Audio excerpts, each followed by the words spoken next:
Hi guys, and welcome to my 10,000 subscriber special, and it really is amazing to say that. When I started these videos, I never really thought I would get this far, so really a huge thanks before I go on to everyone who's subscribed so far.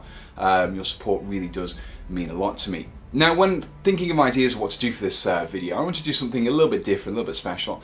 So I went back to a question that I got asked in the Q&A session that I've run recently, and it was, how did I get into wargaming? And it was through a magazine called Battle Games in Middle Earth, and it was like a bi-fortnightly magazine. You got a magazine and some models, and I kind of thought I'd elaborate on that in this video. Now, it was February 2003, it was just before my 12th birthday, and I was watching television after school, and this advert came onto the television.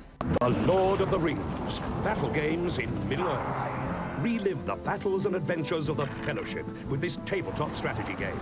Collect and paint the characters. Learn how to model the landscapes and recreate the battle scenes.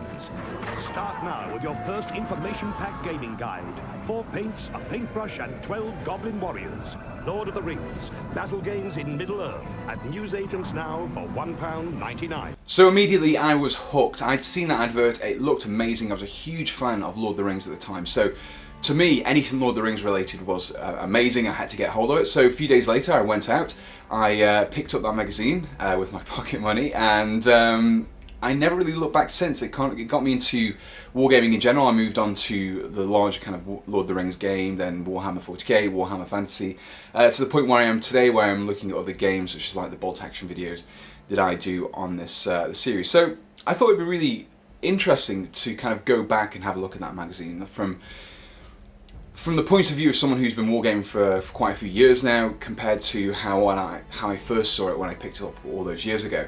So I went on eBay, I had a look around, see if I could find an issue, and amazingly, really luckily, I actually stumbled across a copy, which was issue 1. It came with the goblins still, came with the paints, the brush, and the dice. Everything was still in there. The only thing it wasn't was just wrapped in the cellophane, but everything was there. So I just had to snap it up.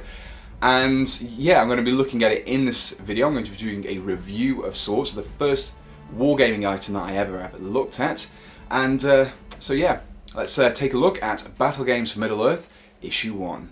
So here we have issue 1 of Battle Games in Middle Earth, and this is exactly how the magazine came in all those years ago in that first issue. The actual card is a little bit bent there, but still you can get the idea. We've got the magazine here, we've also got a wall chart, but most importantly we've got 12 Goblin miniatures, 4 paints, a dice, and a paintbrush. Everything you needed to get starting with your wargaming. So what I'll be doing, I'll be looking at the magazine and the wall chart first before moving on to the miniatures themselves. So here we have issue 1 of Battle Games in Middle Earth, and on the front here we have Gandalf the White, the 4 hobbits, and Aragorn, and we also have some miniatures at the bottom. This is the Fellowship facing off against a combined force of goblins, and also some ring wraiths there as well. And the first section in this magazine briefly explains what wargaming is and what the magazine is. It's going to be kind of going forward and showing you different elements as the game progresses, giving you different miniatures, things like that. The next section brings us to some of the background for Lord of the Rings, for anyone who was picking up this magazine and not really knowing what Lord of the Rings was. And the next one is a focus on Aragorn. Now, a few of the issues did this. It gave you kind of a bit of a background about particular characters. This time it's Aragorn. And also got some nice photography of all the different variants that were available for Aragorn at the time. Now we actually start moving on to the rules. This is the first kind of area that we get started with, and this is a very brief overview of the materials you'll need. So things like tape measures, 6-sided dice, pen, pencils, and actually your miniatures and scenery as well. And this brings us to the first scenario. Now this is kind of it's a learning through playing. Rather than just giving you the rules and having to read through them, it gives you a scenario, you play through it, you follow the guidelines in here, and you learn the rules as you go along. And it features 12 goblins, 4 spearmen, 4 sword and shield, and also 4 bowmen as well. And we also get an Aragorn model as well. Now you don't actually get an Aragorn model in the set, but very thoughtfully they've included these card inserts that you can see here. So you basically just cut these out, fold them over, and use them as a proxy until you get the miniature in a later issue. And these get used a few times throughout the magazine's run.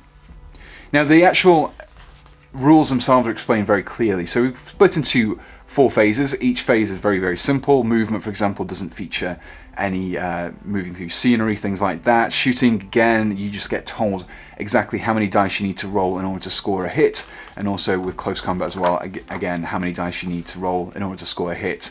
And then this brings us to a very, very straightforward victory conditions. Literally, if Aragorn managed to kill all the goblins and has suffered no wounds, it's a good major victory, all the way down to Aragorn suffering 3 wounds and then the evil forces winning the major victory.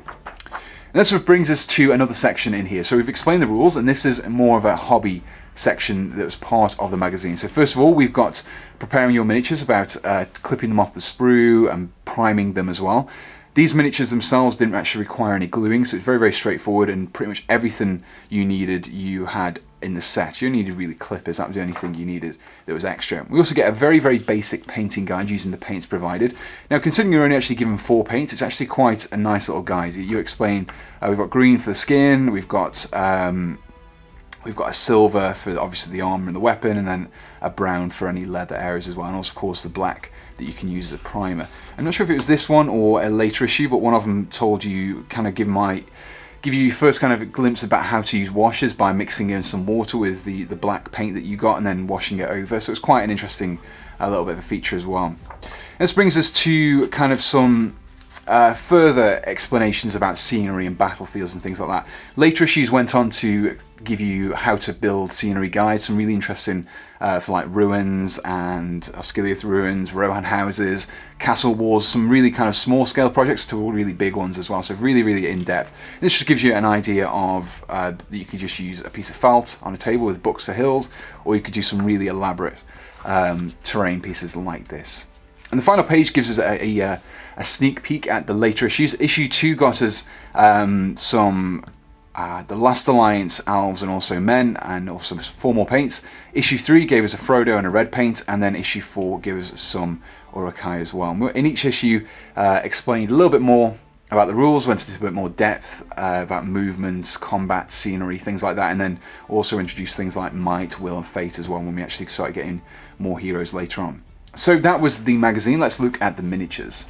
So here we have all the items that you got with the magazine. We've got the green paint, silver paint, brown paint, and black paint as well. We've also got this dice, a paintbrush, and most importantly, 12 goblin miniatures themselves. Now, this magazine actually costs £2, and considering that these goblins are actually worth, I think about £15 now, to buy 12 of them, it actually really was a fantastic deal, even at the time when I think you could pick up around about 24 of these for £12, so how times have changed there. Now, one of the things when I actually ordered this, I was actually really surprised by the fact that these paints are still wet, it's still usable there. Considering how old this magazine is now, it's about 13 years old, so I'm really surprised these pots have managed to keep these paints nice and dry. The paintbrush that we got was actually quite nice as well. Being a beginner brush, it didn't need to be too small, but it kind of got a nice enough point on there that you could pick out some of the finer details, such as the faces as well.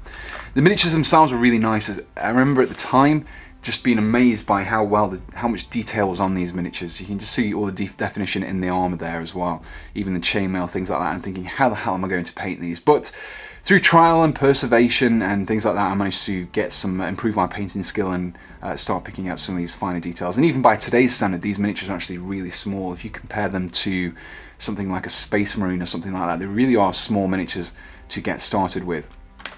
So looking at these miniatures really is bringing back lots of memories. These were the first miniatures that I ever painted, I ever assembled, things like that. So it's quite strange looking at them now, especially in this format, how they appeared in this box.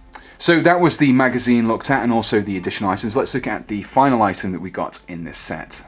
The last item we got with issue 1 was this wall-mounted poster. We also had some more information on there as well. It kind of give you a brief idea as to what you would be doing throughout building up the collection by collecting new miniatures, being explained different rule sets, things like that. And it gives you really some really inspirational boards that were played on. You can see this kind of weathertop style board there. It really was a big inspiration seeing those really nicely crafted boards, really scenic in their details, really making you want to collect the game. It was very, very good. And on the other side, there was actually a really nice photograph of miniature Gandalf facing off against the miniature Balrog as well. And I actually think this was blue tacked to my wall at one point as well, one of these posters as well. So it's really nice to see one of those again. So that was issue 1 of Battle Games in Middle-earth. Let's get an overall summary for this 10,000 subscriber special. So that was issue 1 of Battle Games for Middle-earth and the spark which kicked off my wargaming hobby. And by extension, these videos that I do today, and I really just want to say thank you to everyone who watches my videos, likes them, comments on them, and subscribes to them as well. I mean, I really couldn't get here without your guys' support, so sincerely, thank you for all your support so far. It really means a lot to me. I've got lots of plans going forward. I'm really getting to a nice rhythm with my tutorials, so very looking forward to the next 10,000 as well. So again, thanks for watching, and goodbye.